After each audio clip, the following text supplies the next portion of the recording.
Hello, I'm Kelly McFarland, and this is Headlines in History from the Institute for the Study of Diplomacy, where we digest the most important updates from the world of diplomacy and foreign policy and take a short dive into one of the most pressing issues of the day. Today, we'll delve into the latest news related to the ongoing fighting in Gaza and Lebanon. For more on that topic, we speak with Daniel Byman, Director of the Warfare, Irregular Threats, and Terrorism Program at the Center for Strategic and International Studies, as well as a professor at Georgetown School of Foreign Service. But before we get into that, let's take a look at some of the biggest foreign policy trends that have been going on in the past few weeks. My friends, I want to talk to you today very simply about government. I also believe that events in Iraq have reminded America of the need to use diplomacy. This is not a time to undercut our diplomats. So, Freddie, what do we have on the docket today?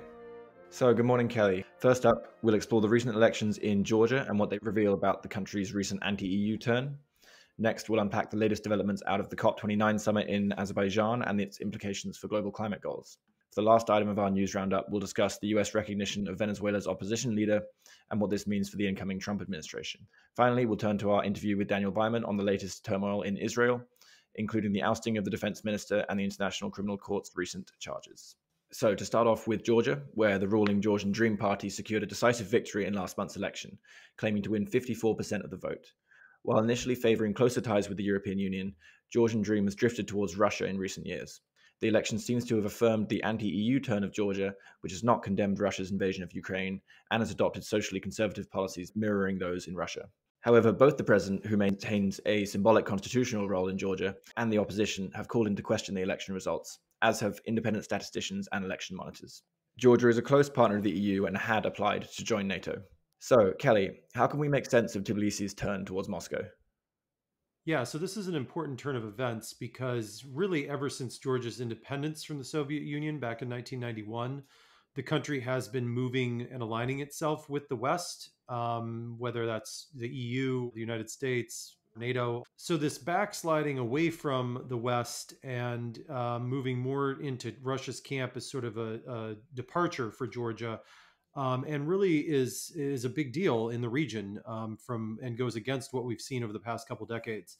So you noted that Georgia had applied to become a member of NATO, and they actually became a NATO partner country and were moving towards joining NATO in the mid to late 2000s. But in 2008, Russia actually invaded the country and imposed de facto control over some Georgian territory. I'm sure some of our listeners have heard of South Ossetia and Abkhazia. And that threw a monkey wrench into Georgia's aspirations to join NATO because, as many of you will know, NATO cannot allow the inclusion of a country that has territorial disputes and things like that going on. And when Russia controls 20% of your territory, that's obviously a territorial issue. And one of the things that's actually going on right now with Ukraine and their consideration for future inclusion in NATO. But still, even with that happening, Georgia has deepened its ties with the EU over the past few years. And Georgian citizens even have visa-free access to the Schengen area in Europe. And about 80% of the country favors greater integration with the West. But what happened recently, though, stems in large part from Russia's invasion of Ukraine, which marked a major turning point in Georgia's ties with the West. So the ruling party has been adopting more of a pro-Russian stance lately, and they're framing this as a steps toward peace against war. They've been doing this because of propaganda and myths that there's some Western sort of global war party that's trying to drag Georgia into conflict with Russia. So backing up to that war in 2008, many Georgians don't want to fight Russia again. So the propaganda looks to have been very effective in this year's election, with Georgian Dream manipulating fear of another war with Russia to help them win the election. The election has really divided Georgia, though. Many still prefer integrating with the EU. Even though Georgian Dream is moving away from that, they also fear a new war with Russia. So we'll have to watch this closely going forward, to see how much of an ultimate shift Georgia makes towards Moscow. We're sort of seeing this battle, figuratively speaking, between the West and Russia over parties leaning one way or the other.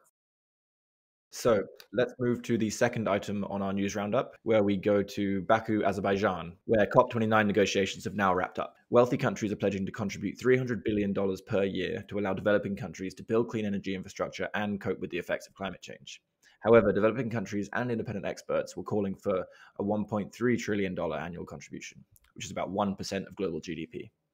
And while this 300 billion is a threefold increase from the 100 billion previous target, developing countries are still far from satisfied with the amount. Kelly, what does all this mean for the international climate regime? Yeah, so there's a couple of sides to this story. Let's start with the contributions that you mentioned. So you've got one side that's asking for $1.3 trillion in annual contributions, and you've got the other side that has offered 300 billion. Obviously, there's $1 trillion missing from what one side's asking for and what the other side's willing to give. That's a lot of money. But at the same time, we've got to realize as well that the 300 billion is still a threefold increase from the 100 billion target currently in place for an annual contribution to developing countries. So we got to take the good and the bad with that. All right, it's a move forward, it's a step forward, but it still falls very short from what these countries need, and I think that's why they're upset about only getting 300 billion. And all of this also is taking place at a really urgent moment. So last year, global greenhouse gas emissions hit another record, along with global temperatures. Some of that is tied to the La Nina and El Nino phenomenon, but still, temperatures are rising. Greenhouse gas emissions are going up. So it's very important that we move towards helping these developing countries mitigate and adapt to climate change and the emissions issues immediately. So another issue to discuss on this topic too is that you've also got newly industrialized countries that have resisted calls to contribute to this. Countries like China, India, and Saudi Arabia have argued that the largest historic polluters, which are the United States and the European Union, should be the primary financial backers. So even though China and India have surging emissions and have for some years now, this adds complexity to this question of responsibility, and this is one of the things that's making it such a thorny issue, and will continue to make it one moving forward. And then also, gender inclusion in climate financing turned out to be another big friction point at this year's COP. As we know, women are disproportionately affected by climate change, whether that's through food insecurity or reduced access to reproductive health services during climate emergencies. They often take the brunt of climate change issues. Despite this, the Vatican, Saudi Arabia, Russia, Iran, and Egypt have prevented all references to gender from being included in the final text, which was most likely done in order to avoid the inclusion of transgender women. As a result, it looks unlikely that this agreement is going to include gender equality measures, and this is going to represent another setback in the global backlash against the rights of women and sexual minorities. And a big question hanging over the entire COP process this year was the re-election of Donald Trump. Trump's re-election casts doubt on whether the U.S. will contribute funding for a deal in Baku and calls into question how much longer the United States will be part of the Paris Climate Accord. So now finally, let's turn to Venezuela, where US Secretary of State Antony Blinken has recognized opposition candidate Edmundo Gonzalez as Venezuela's legitimate president-elect. Blinken stated that Gonzalez was the rightful winner of the controversial elections held this July. Venezuela's opposition claims that Gonzalez received more than double the votes of President Nicolas Maduro, who is seeking a third consecutive term in office. Official results have Maduro at 51% of the vote, while the opposition's count has him at 30 and Gonzalez at 67. The aftermath of the election saw an eruption of popular protests against Maduro, who's been in power since 2013. The government's swift crackdown led to 28 deaths, nearly 200 injuries, and over 1,800 arrests. In September, an arrest warrant was issued for Gonzalez, leading him to flee for Spain. He says he was forced into signing a letter recognizing Maduro as the winner of the election in exchange for leaving the country. He says he plans to return to Venezuela by January 10th, when Venezuela's new presidential term begins, and also just 10 days before Trump takes office. So, Kelly, what does this mean moving forward for Venezuela-US relations? Yeah, so one of the reasons we wanted to cover this is because it's kind of been a quieter relationship and issue throughout the Biden administration. Now, that's not to say that nothing's happened, but when you look back at the first Trump administration, when there was a lot going on with Venezuela, things have calmed down recently, but it seems like they might be ticking back up, especially with Trump coming back into office in January. So in order to tell this story, let's back up a little bit to Maduro's predecessor, Hugo Chavez. Chavez was first elected in 1998 in an election that was actually free and fair, according to international observers. And throughout his tenure, he capitalized on the 2000s oil boom, much like others did. I mean, Vladimir Putin did the same thing in Russia. And he used that to bankroll an extensive public safety net that focused mostly on reducing poverty. During his time in office, GDP per capita tripled, access to healthcare improved, access to housing, access to education, all of these things increased. But the economy became heavily dependent on oil, which accounted for about 85% of Venezuela's exports. And by the end of his tenure in 2013, Chavez had actually reversed many of Venezuela's once robust democratic institutions. So he was kind of moving more towards authoritarianism. He lifted term limits. The Supreme Court lost its independence, and he started putting restrictions on the press. So Maduro, the current president, was Chavez's chosen successor. And when Chavez died in 2013, Maduro inherited both a collapsing economy and a country sliding into authoritarianism. This all came to a head in 2014. That's when a sharp slump in oil prices devastated Venezuela's economy. This went along with a spike in unemployment, severe malnutrition, and the shortages of things like medicine. This caused protests to happen, which Maduro then cracked down on, and even included extrajudicial killings of protesters and oppositionists. The humanitarian crisis eventually pushed 1/5 of Venezuelans to leave the country. Maduro won a decisive election victory in 2018, but the election was largely derided as fraudulent, with many opposition parties prevented from running. In the aftermath of that, many of you will remember that Juan Guaido, who was the president of the opposition-dominated National Assembly, led a national uprising to oust Maduro. Guaido was supported by millions of protesters and former President Donald Trump, along with the leaders of 60 other countries who recognized Guaido as the legitimate president. This led Maduro to expel the few remaining U.S. diplomats in the country. The Trump administration also took a very hard line against the Maduro regime, imposing maximum pressure sanctions on Venezuela's oil, mining, and banking industries.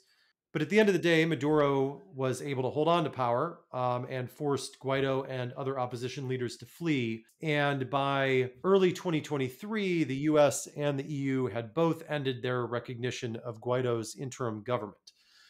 In October 2023, US relations with Venezuela appeared to thaw. That's when the Biden administration promised to relax sanctions if Maduro allowed opposition candidates to run in the July 2024 elections. The US also started importing oil from Venezuela.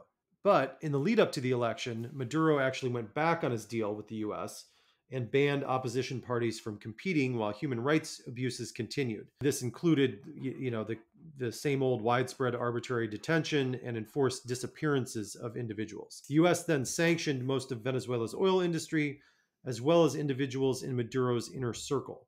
At this point, the Trump team's now going to inherit a more antagonistic relationship, something more akin to their relationship with Venezuela during the first Trump administration. On top of that, his pick for Secretary of State, Marco Rubio, has been a Venezuela hawk. So moving forward, the big question is going to be how far the Trump administration goes on continuing sanctions or enforcing new ones, especially when Trump is going to have to balance putting pressure on Maduro while also having to work with them in any campaign of deportation and sending individuals back to Venezuela. We have to keep in mind that a large proportion of people flowing to the southern border in the past decade have been from Venezuela. So Trump may want to sanction Venezuela and the Maduro regime, but on the other hand, that could force even more people towards the southern border. So with his calls for deportations and tightening down on immigration, that's going to play a big role in how he handles Venezuela moving forward. But I think it's something worth watching because I do think this is going to be a pretty big issue, one that doesn't get talked about as much as maybe Ukraine or China or Iran. But I do think Venezuela is going to be a big issue in U.S. foreign policy in 2025. So that ends our news roundup. Now we move to our conversation about the latest out of Israel with Daniel Byman. Daniel is the director of the Warfare, Irregular Threats, and Terrorism program at the Center for Strategic and International Studies, as well as a professor at Georgetown School of Foreign Service. He was formerly the research director of the Center for Middle East Public Policy at the RAND Corporation. His research focuses on terrorism, insurgency, social media, artificial intelligence, and the Middle East. His most recent book, Spreading Hate: The Global Rise of White Supremacist Terrorism, was published in 2022. Let's listen into the conversation.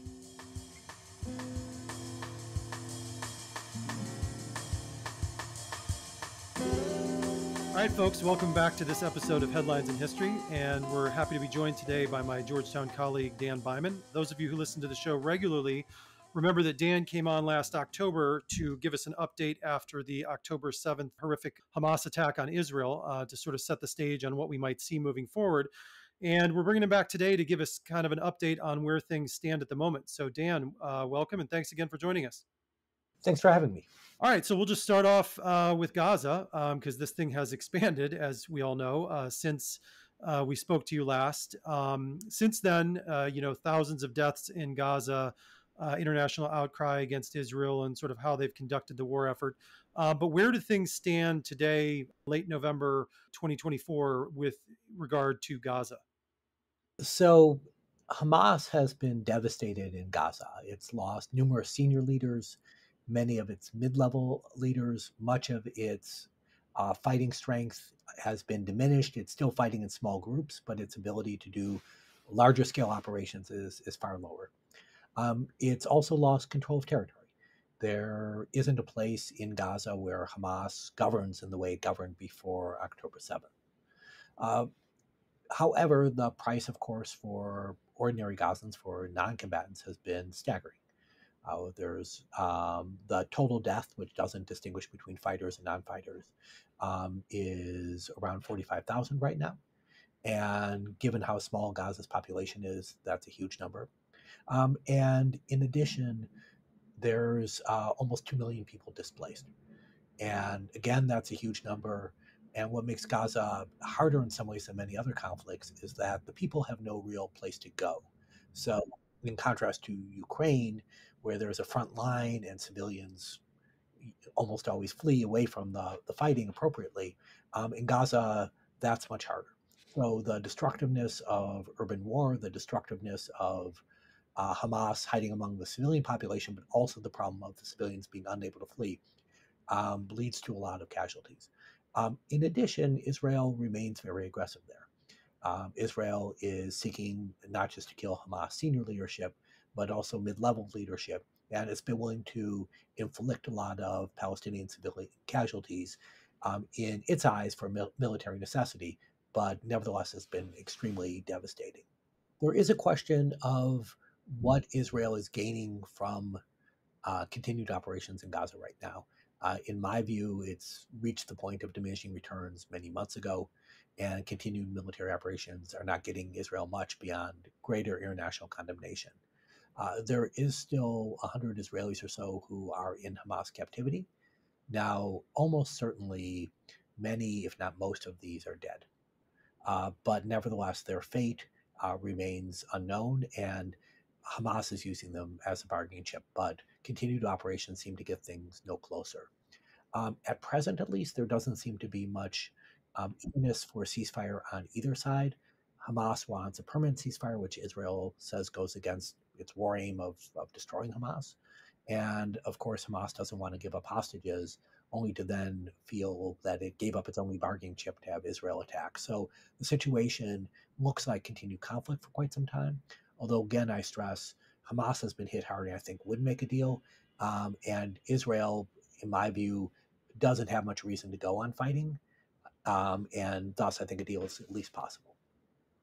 So moving to the newish front in the war, over the past few months, Israel has opened up hostilities with Hezbollah in southern Lebanon. Can you give us a little bit of background on that and why they did that and where things stand in Lebanon at the moment? I have heard rumblings about more of a potential for maybe a ceasefire there in coming weeks. So I want to take people back to the 2006 war between Israel and Hezbollah without making this a history lesson. That was a war where it happened almost by accident, followed a Hezbollah kidnapping operation. And Israel went to war in Lebanon for 34 days, And for the most part, Israelis would say they performed poorly. Their military was surprised by Hezbollah on a regular basis. Although Hezbollah took far more casualties than Israel, Hezbollah nevertheless inflicted a lot of casualties. Israel's tactical performance was weak. But after that, both Israel and Hezbollah really tried to keep things calm. So after 2006 until October 7th, 2023, the border was as calm as it had been for many years. So even though the war didn't go so well, there was a sense that there was a degree of calm. Part of what ended the war was UN Security Council Resolution 1701. And that called for peacekeepers on the border, but also for Hezbollah not to deploy its fighters along the border. In the intervening years, Hezbollah did deploy its fighters along the border, and the UN forces did not stop this. And the Hezbollah fighters historically have been much more skilled than Hamas. Hezbollah is much better armed than Hamas due to Iranian support. And Israelis have always been tremendously concerned about Hezbollah attacks. And when October 7th happens, they were convinced that Hezbollah was going to join in. And indeed, that's what Hamas wanted and may have even expected. So there was almost a preventive war from an Israeli point of view. There are newspaper reports that the Biden administration really pushed hard to stop that. But that said, Hezbollah did launch attacks on Israel. And from Hezbollah's point of view, these were limited attacks. They were almost entirely along the border. They were largely targeted at military sites. And Hezbollah was trying to show solidarity with Hamas without having a repeat of 2006. From Israel's point of view, of course, it's being attacked, and it saw these as acts of war. You had around 60,000 or so Israelis leave northern Israel, and as a result, Israel wants these people to return and wants to create a sense of security. And Israeli leaders believe that to do that, it was necessary to hit Hezbollah very hard. And so after most of the operations against Hamas certainly didn't end, but were winding down, Israel launched a series of attacks on Hezbollah, some of which, such as penetrating its supply chain and destroying, exploding several thousand beepers that killed or wounded many Hezbollah fighters, also doing similar attacks on walkie-talkies and also laptops. And in addition, doing numerous assassinations of Hezbollah leaders, including Hassan Nasrallah, the very strong and charismatic longtime leader of Hezbollah, as well as numerous senior lieutenants, and also bombing that destroyed much of Hezbollah's arsenal, many other fighters. And it's been a very one-sided conflict. Israel, of course, has taken losses. There have been some successful Hezbollah attacks, but Hezbollah has been hit extremely hard. But Kelly, as your question indicates, there is a possibility here of a deal that seems stronger than in Gaza. Israel is not saying it's going to destroy Hezbollah, and it really can't, unless Israel is going to occupy all of Lebanon, which no one is talking about. Hezbollah can retreat deeper into Lebanon and preserve a lot of its capacity. And of course, Iran will probably rearm Hezbollah. So it's going to be hard to destroy it. And Israel's real hope is to push it farther from the border and convince Hezbollah that returning to the border is a mistake, and that from Israeli eyes would mean Israel has some freedom of operation on the Lebanese side of the border. I do think there's a greater possibility of a deal here, in part because Hezbollah needs to retreat to lick its wounds. And this is a real possibility with the Trump administration coming in, where Israel may want to hand the Trump administration a win, and as such may simply wait on a deal until day one or week one of Trump administration, and that allows Trump to claim that he was instrumental in this deal, and Israel would happily score some points with new administration. Yeah, I've seen the reports on that with literally the Israelis saying something to that exact extent. And just a real quick follow up on this, and you had mentioned that the response by Hezbollah hasn't necessarily been what we thought it might be, because of the assumed strength of Hezbollah, because of their for all intents and purposes a more battle hardened group, having fought in Syria and other places, and are armed more strongly by Iran than other groups. Has that been surprising to some extent, that there hasn't been more of a response from Hezbollah throughout this? Certainly, and I want to be clear, I would have predicted a greater response. And I think part of it is Israel really destroyed Hezbollah's capacity much more effectively than many people, myself included, anticipated. And here I want to go back to 2006. Because Israel was so surprised, because its military forces performed poorly, Israel has spent a lot of time building up intelligence and building its capabilities against Hezbollah. If you look at the October 7th attacks, the failure of Israel's military, the failure of Israel's intelligence on the Hamas side, the flip side of that has been the success against Hezbollah. And it's clear that they put their resources against Hezbollah and against Iran. And from an Israeli point of view, the good news has been success after success. But the cost was neglecting Gaza, which was disastrous for Israel. So moving to the internal Israeli political side of things, there's a lot of argument out there that a lot of what's been going on externally, whether it's in Gaza or Lebanon, has to do with internal Israeli politics and Netanyahu's desire to maintain his leadership and keep together his far right coalition. So recently, he fired his defense minister, Yoav Gallant, and named a new defense minister. So, what does that stem from, and what possible effect do you see that having on both Gaza and the fight against Hezbollah in Lebanon? Gallant was a leader of the Let's Make a Ceasefire in Gaza group within the government. And as such, he was at odds with Netanyahu. He was at odds with Netanyahu's key far right partners. And Netanyahu took advantage of the US election to make the move, knowing that, of course, Americans would be focused on the presidential election, not on changes within Israel and during that particular period. And he was basically shutting down a critic. And Netanyahu is, one of the great politicians, great as in the sense of very effective in Israeli history. And part of it is by making sure that rivals, don't have legs to stand on. And he was trying to do that to Gallant. And it shows that Netanyahu is doubling down on his conservative coalition. To be clear, Netanyahu does not have to hold elections until October 2026. So as long as his coalition stays intact, he's going to stay in power. And his successes against Hezbollah, his successes against Iran have boosted his standing. He's still not in a great position, but if you compare where he was in October 2023 with where he is now in November 2024, it's really night and day, where it would be a much closer election if it were held now. And so he may reason that he can hold on now as long as he retains this far right support. But I would stress that Israeli politics are always incredibly fluid. It's hard to know exactly what's going on in one person's head, in this case, Netanyahu. So there's a lot of possibility of change here, even though right now I think the direction is pretty clear. So we've mentioned the U.S. election a couple times already, and it has such a stark possibility of policy change that come with it on this topic, with the re-election of Donald Trump and a second Trump administration. So, where do you see that affecting the future of what Israel is doing in the region? Israelis were almost uniformly delighted when President Trump won.